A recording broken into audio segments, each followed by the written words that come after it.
이번엔 교차 탄력성이래요. 교차 탄력성? 약간 이거는 소득 탄력성이나 가격 탄력성에 비해서 딱 와닿지 않을 수도 있어요. 보시면 수요의 교차 탄력성은 YJ 관련제인 YJ의 가격이 변했을 때 XJ가 어떻게 변하느냐라는 거예요. 이때 딱 감이 오셔야 돼요. 눈치 빠르신 분들은. 아, 이거 대체제와 보완제 얘기하겠구나 라는 거 알 수 있으셔야 됩니다. 20년대 농협은행에 수요의 소득 탄력성과 함께 기출이 되었습니다.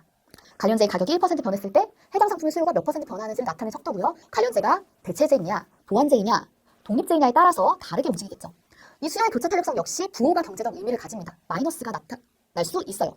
만약 수요의 교차 탄력성이 0보다 크다면 이 상품은 대체관계에 있다고 볼 수 있습니다. 교차 탄력성이 0보다 크다는 건 무슨 뜻이에요? YJ 가격이 올랐더니 XJ의 수요가 올랐다는 거예요. 예를 들어서 소고기의 가격이 올랐어요. 그럼 사람들이 소고기를 좀 덜 사 먹어. 그래서 돼지고기의 수요가 늘어난다고 했죠. 택시비가 갑자기 너무 비싸졌어요. 사람들 택시를 타고 버스도 타고 한 번에 두 개 탈 수 없잖아요. 택시의 가격이 막 올랐어. 기본 요금이 5,000원이 됐대요. 그럼 택시의 수요량 당연히 줄어들 거고, 그로 인해서 상대적으로 버스나 지하철의 수요는 우측, 수요 곡선은 우측으로 이동하게 될 거예요. 수요가 양으로 변하겠죠. 그래서 대체 관계에 있다면 수요의 교차 탄력성은 양의 값을 가집니다. 반대로 보완 관계에 있다면 수요의 교차 탄력성은 음의 숫자를 가지게 되는데요. 만약에 치킨 값이 막 올랐어요. 그래서 사람들이 치킨을 덜 사 먹어요. 치킨의 수요량이 줄어들었고, 그로 인해서 치킨무는 치킨 먹을 때 먹는 거잖아요. 치킨을 안 사 먹으니까 치킨무의 수요가 줄어들었어요. 음이 됐어요. 그러면 이 수요의 교차 탄력성은 음의 숫자, 마이너스 숫자를 가지게 되겠죠. 반대로 치킨이 갑자기 미친 듯이 할인을 했어요. 그러면 치킨을 사람들이 많이 사 먹게 되겠죠. 치킨 가격이 떨어졌더니 치킨무가 갑자기 미친 듯이 팔려요. 치킨무의 수요 곡선이 우측으로 이동했어요. 그러면 수요의 교차 탄력성은 음의 값을 가지게 되겠죠. 그래서 보완 관계면 수요의 교차 탄력성이 마이너스로 나타난다. 만약 수요의 교차 탄력성이 0이라면 0이라는 건 결국 수요량이 변하지 않았다는 거죠. 분자가 0이라는 뜻이고, YJ 가격이 오르든 떨어지든 XJ 가격은 상관을 안 한다. 독립관계구나 라는 걸 알 수 있습니다. 이 수요의 교차 탄력성 값을 보고 아, 이게 대체관계구나, 보완관계구나 아실 수 있어야 돼요. 수요의 가격 탄력성을 배웠으니까 이제는 공급의 가격 탄력성을 배울 차례겠죠. 수요의 가격 탄력성을 배우셨기 때문에 공급의 가격 탄력성은 간단히만 설명드려도 아마 찰떡같이 알아들으실 거예요. 공급의 가격 탄력성, 가격이 변동할 때 공급이 얼마나 탄력적인지 나타내는 속도겠죠. 가격의 변동률을 공급량의 변동률과 비교해서 나타낸 값입니다. 볼펜 가격이 1% 올라갔는데 공급량이 2% 줄었다면 공급의 가격 탄력성은 2가 되겠죠. 공급의 법칙 기억나시죠? 가격이 올라가면 공급량은 증가하는데 얼마나 탄력적으로 증가하느냐, 얼마나 민감하게 증가하느냐를 나타낸 것이 공급의 가격 탄력성입니다. 이 밑에 내용도 한번 읽어보시면 좋아요. 예를 하나 들어놓은 건데 커피, 쌀, 겨 이런 농산물들은 민감할까요? 민감하지 않을까요? 당연히 가격에 좀 덜 민감하겠죠. 왜냐하면 일단 기간이 길어요. 1년 동안 농사 지어야 되고 기후 조건의 영향을 많이 받아서 내가 생산을 많이 하고 싶어도 그해 농사를 망칠 수 있고, 생산을 조금만 하고 싶었는데 막 풍작이 될 수도 있어요. 기후 조건이나 외생 변수의 영향을 많이 받을 뿐 아니라 저장하고 있는 중에 가격이 상승한다고 하더라도 갑자기 생산량을 막 늘리거나 공급량을 늘리기가 어려워요. 하지만 TV와 같은 공산품은 어떤가요?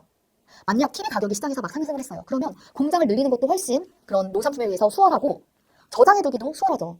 저장된 거를 막 내다 팔 수도 있고, 또 지금 시장 상황이 별로 안 좋으면 저장했다가 나중에 팔아도 돼요. TV가 썩지 않잖아요. 하지만 벼, 커피 이런 농산물들은 지금 당장 팔지 않고 보관해두면 썩어요. 저장하는 비용도 비싸지고 상품의 가치도 하락하게 되죠.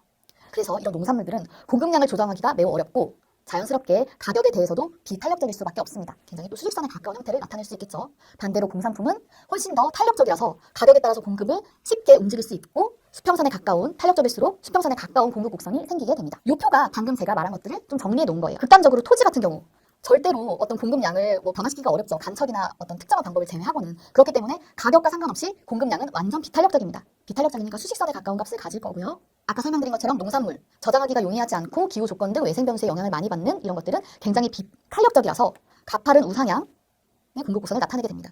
탄력적이면 탄력적일수록 더 눕게 되고 비탄력적이면 비탄력적일수록 더 수직선에 가까워지는 것은 수요 곡선과 모양은 달라도 같은 개념이죠. 단위 탄력적은 원점에서 출발한 우상향의 딱 직선이 나타나게 되고요. 말씀드린 것처럼 공산품, TV, 냉장고, 생산량을 쉽게 조정할 수 있고 저장도 용이한 것들은 가격에 굉장히 공급이 탄력적이 된다. 탄력적이면 탄력적일수록 수평선에 가까워진다라는 거 반드시 기억하시기 바랍니다. 그러면 이 공급의 가격 탄력성은 어떤 것들이 결정을 하게 되냐? 이것도 사실 위쪽에서 다 말씀드렸어요. 생산기간이 길면 길수록 생산량을 변동시키기가 어려워지겠죠. 그러면 더 비탄력적이 됩니다.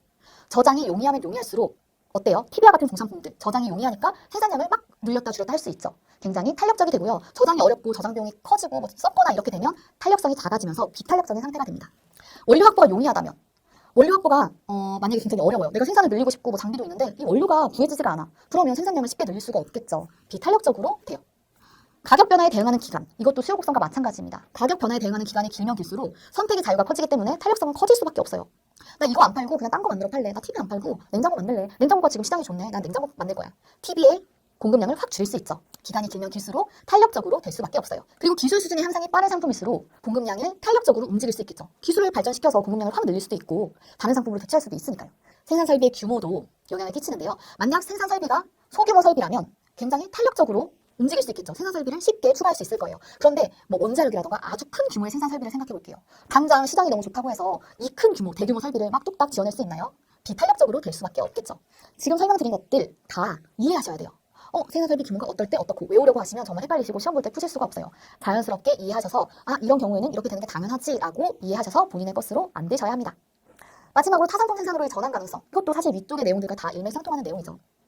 동일한 자본시설에서 다양한 상품을 판매할 수 있다면, 전환이 쉽다면 보다 탄력적으로 움직이겠죠. 만약 지금 내가 TV를 생산하고 있는 이 기술로 세탁기도 생산할 수 있어요. 그러면 세탁기 시장이 좋으면 세탁기 생산하고 TV 시장이 좋으면 TV 생산하고 탄력적으로 움직일 수 있으니까 당연히 가격에 대해서 이 공급도 굉장히 탄력적으로 움직이게 될 겁니다.